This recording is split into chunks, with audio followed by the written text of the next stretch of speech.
Hello hi, मुझे समझ नहीं आ रहा कि मैं कहाँ से बातचीत स्टार्ट करूँ। ओके, तो ये सब कुछ शुरू हुआ नीट के पेपर लीक से।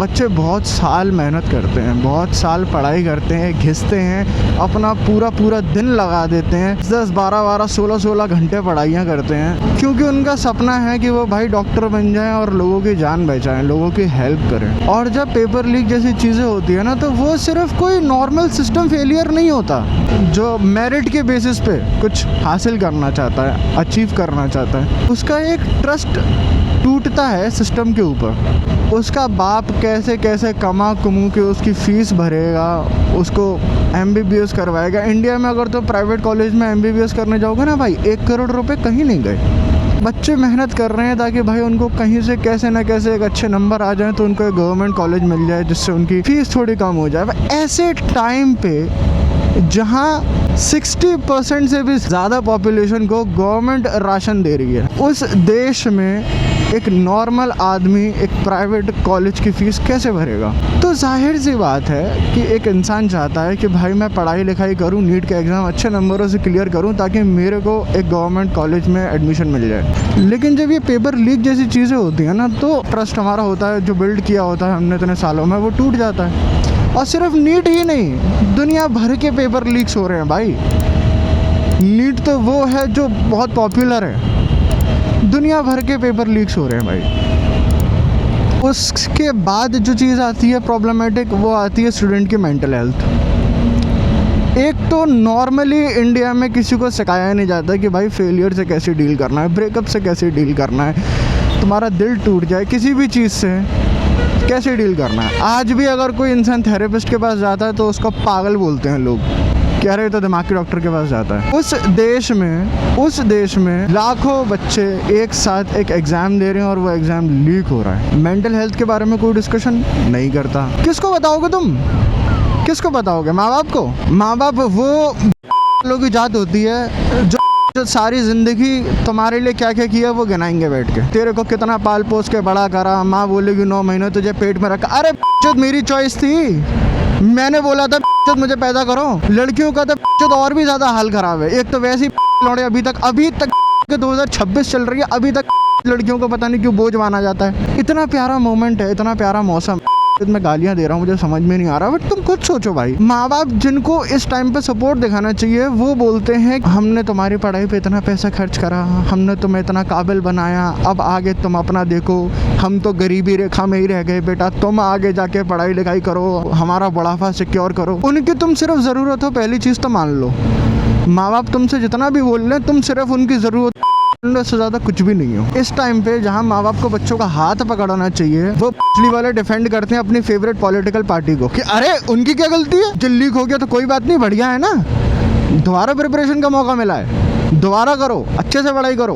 पिछली बार हो सकता है थोड़ा बहुत डगमगा गया हो, अच्छे से करो।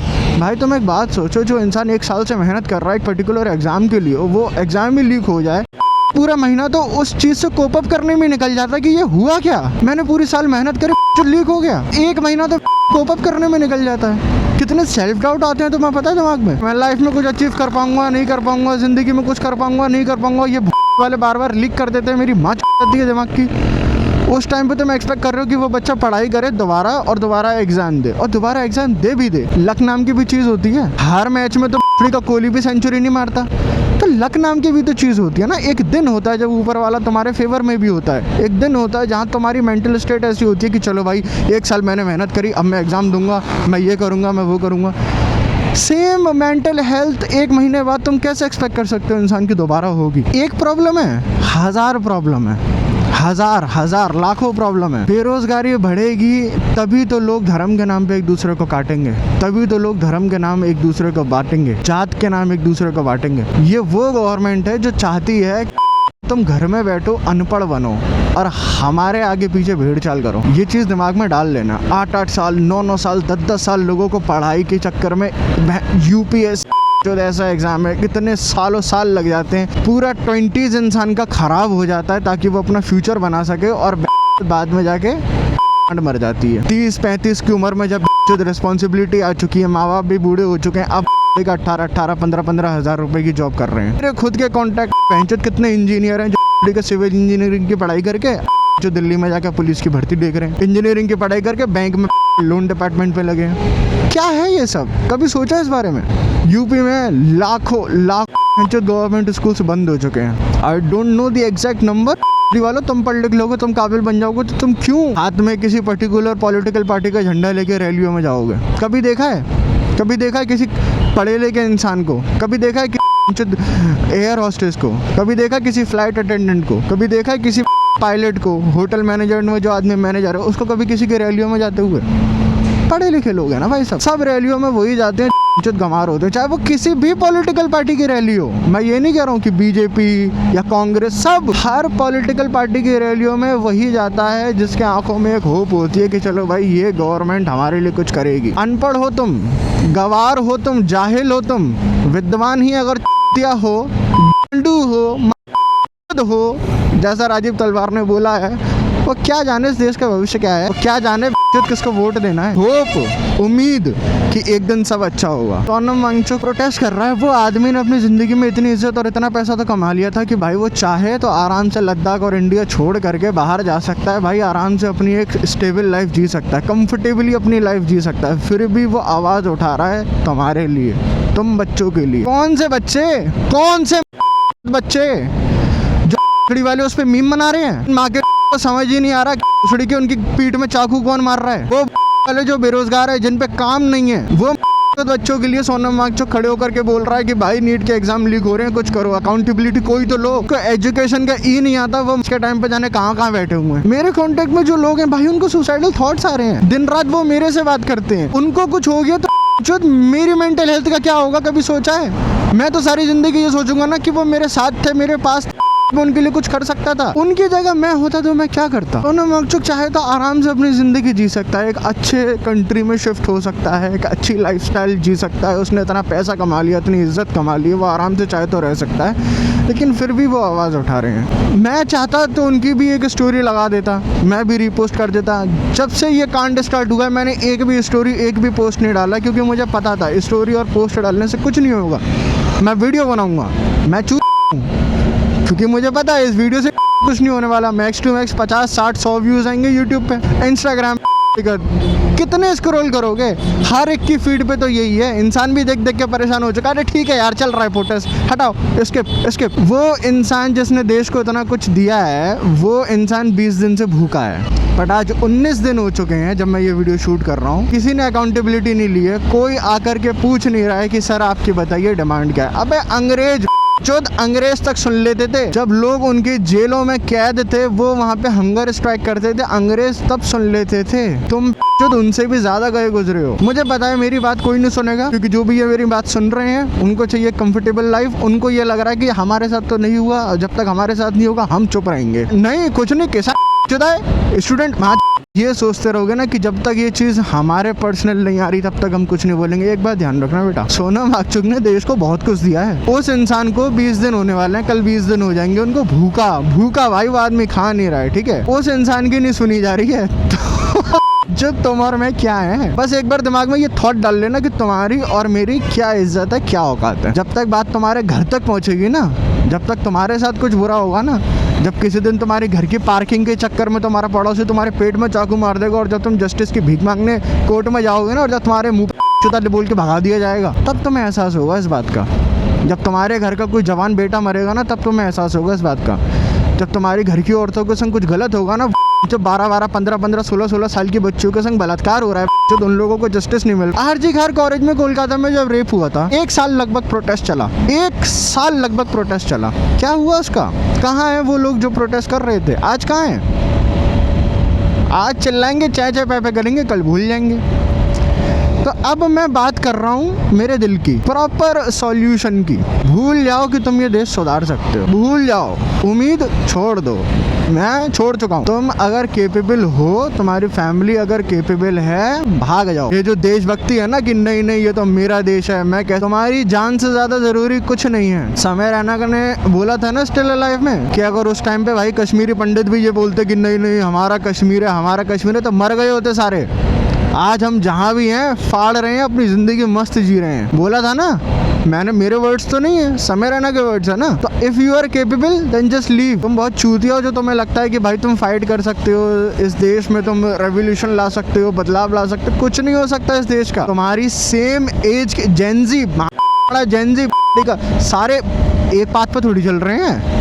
नेपाल में सारे जेंजीज एक पाथ पे चल रहे थे यूनिटी के। यहाँ पे तो के जेंजीज छोटे छोटे बच्चों के दिमाग में ये बातें हैं कि ये मुसलमान है, ये हिंदू है, ये जाटव है, ये चमार है, ये भंगी है, ये अछूत है। छोटे छोटे बच्चों के माइंड में ये बातें हैं भाई। कहाँ से लाओगे यूनिटी? मेरे की यूनिटी भूल जाओ भाई, ये देश नहीं सुधर पाएगा। तुम्हें अगर ऐसा लगता है ये देश सुधर सकता है तो बहुत गलत रास्ते पे हो तुम। जो लोग प्रोटेस्ट कर रहे हैं रेप के अगेंस्ट, पेपर लीक के अगेंस्ट, मुझे पता है कुछ नहीं हो पाएगा। करो करो, अच्छी बात है, करो, तो आवाज उठानी चाहिए, लेकिन एक रियलिटी चेक जरूरी है ना। मुझे पता है कुछ नहीं हो सकता इस देश का। यहाँ पे चाय की दुकान पे तुम बैठ जाओ, किसी भी अपने आसपास दुकान पे जाके चाय वाले की दुकान पे तुम बैठ जाओ, वहाँ पे जो एजेड लोग हैं ना, ये 50-40 वाला जो ग्रुप है, 60-70 वाला जो ग्रुप है, इनसे जाके बोलो पेपर लीक हो रहे हैं, गवर्नमेंट को थोड़ी अकाउंटेबिलिटी लेनी चाहिए, मोदी जी को कुछ तो बोलना चाहिए, सोनम वांगचुक 20 दिन से भूखा है। उसके बाद तुम्हें मिलेगा रियलिटी चेक, उसके बाद तुम्हें पता चलेगा। और ये वाले वो लोग हैं, ये जो ग्रुप मैंने बोला ना 40-50 वाला,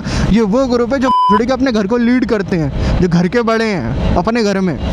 यही वो लोग हैं जो अपने बच्चों को अपब्रिंगिंग दे रहे हैं। इनसे बात करके तुम्हें पता चल जाएगा कि ये अपने बच्चों को क्या अपब्रिंगिंग दे रहे हैं। इनके बच्चे ही हैं आगे जाके इस देश के यूथ हैं जो आगे जाके ये देश संभालेंगे। और सबसे बड़ी प्रॉब्लम है सोशल मीडिया की। जो बीजेपी सपोर्टर है उसके पास सपोर्ट वाली वीडियोस जाएंगी, जो अगेंस्ट है उसके पास अगेंस्ट वाली वीडियोस जाएंगी। हमारा नैरेटिव का सोशल मीडिया सेट कर रहा है, तो हमें खुद नहीं पता कि हमें करना क्या है। हर एक रील स्क्रॉल करते ही हमारे डिफरेंट इमोशंस हैं, माइंड ही एक जगह नहीं है भाई। हम चुके हैं, we are fucked. Acceptance is the key to be truly free. Accept करो कि हम हैं, हम हैं, हम रेवोल्यूशन नहीं ला सकते। हमारे में इतने दम ही नहीं है कि हम कुछ कर सके, हम कुछ उखाड़ सके, हम अपने देश के लिए कुछ कर सके। किसी के लिए कुछ नहीं कर सकते तुम, अपने लिए तो करो, खुद अपने लिए करो।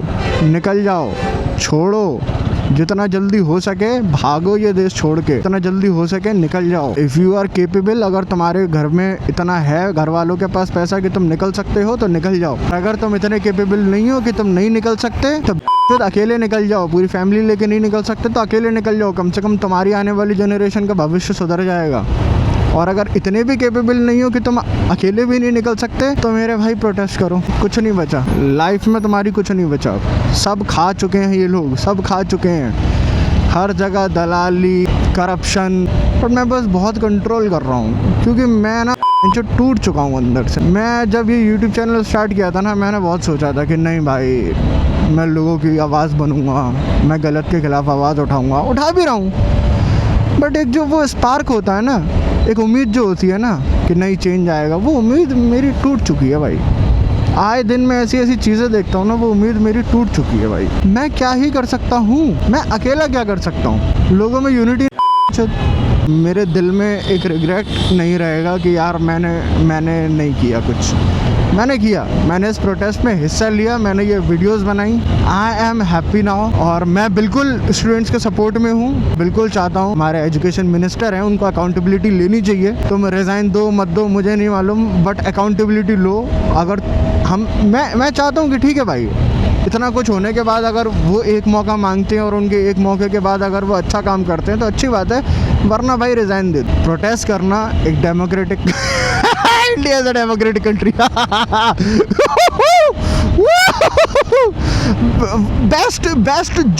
Best joke of the year, India is a democratic country. तो प्रोटेस्ट करो, अच्छी बात है। एक एग्जाम्पल सेट कर दो। एक रिज़ाइन अगर तुमने ले लिया भाई, अगर मैं कसम से बता रहा हूँ, अगर ये वाला रिज़ाइन मिल गया ना तो मेरे अंदर एक वापस होप आ जाएगी कि नहीं भाई, चीज़ें ठीक हो सकती हैं। मैंने बहुत पोलाइट होके, मैं जितना काम तरीके से अपनी आवाज़ उठा सकता था, डिमांड कर सकता था, मैंने उतनी अच्छे से मैंने कोशिश करी। प्लीज़ मैं हाथ जोड़ रहा हूँ, जब अपनी आवाज़ रोकना मत। जितना हो सके उतना बढ़ चढ़ के इस चीज़ में हिस्सा लो। अगर तुम प्रोटेस्ट करने नहीं जा सकते तो अपने फ़ोन का यूज़ करो, अपने सोशल मीडिया का यूज़ करो, लोगों को अवेयर करो। और सिर्फ सोशल मीडिया पर ही नहीं, तुम्हारे आसपास जो बड़े बुजुर्ग हैं तुम्हारे, जो मैंने बताया ना 40, 50, 60, 70 वाली जो कैटेगरी है, ये वो लोग हैं जो अपने घर में बहुत बड़ा एक इन्फ्लुएंस क्रिएट करते हैं। उन लोगों तक ये बात पहुंचाओ, उन लोगों को इस बात का एहसास दिलाओ कि इन चीज़ों के बारे में बात करना कितना ज़रूरी है। क्योंकि कल को अगर ऐसे बच्चे जिन वालों ने, जिन ने कोई झाट मेहनत नहीं करी है, चोरी के पेपर से, लीक किए हुए पेपर से डॉक्टर बने हैं, बेईमानी से, करप्शन से, पैसा दे के, घूस दे के अगर वो डॉक्टर बन गए, इंजीनियर बनने हैं, लॉयर बनने हैं, कुछ नहीं होगा, तुम्हारे ही बच्चे एक दिन मरेंगे। तब तुम्हें इस बात का एहसास होगा कि नहीं भाई, एक बंदा था सोनम वांगचुक, उसके साथ अगर धरने पे बैठ जाते हम भी भूखे तो कोई तो बात हो। इतना ज़्यादा हो सके बढ़ चढ़कर इस प्रोटेस्ट में पार्टिसिपेट कर, सही को सही, गलत को गलत बोलना सीखो। अगर तुम केपेबल हो तो भाई इंडिया छोड़ो, जल्दी से जल्दी इंडिया छोड़ो। दिलजीत दोसांझ यूएस में सेटल हो चुका है, विराट कोहली लंदन में सेटल हो चुका है, ऐसे हज़ारों लोग हैं। आर माधवन वहाँ पे बैठे बैठे बोलता और मोदी जी बीजेपी बीजेपी बाहर रह रहा है। क्यों? पता है उसे कि मेरे बीवी बच्चों के लिए इंडिया सेफ नहीं है, ना अच्छा पानी है, ना अच्छी हवा है, ना कुछ है। उन लोगों में दिमाग है इसलिए वो लोग निकल गए, पैसा है इसलिए वो लोग निकल गए, तुम भी निकल जाओ। That's it for today's video. नाच सब गांड मराओ, बाय बाय। कि जितने हैं सारे मरा लो।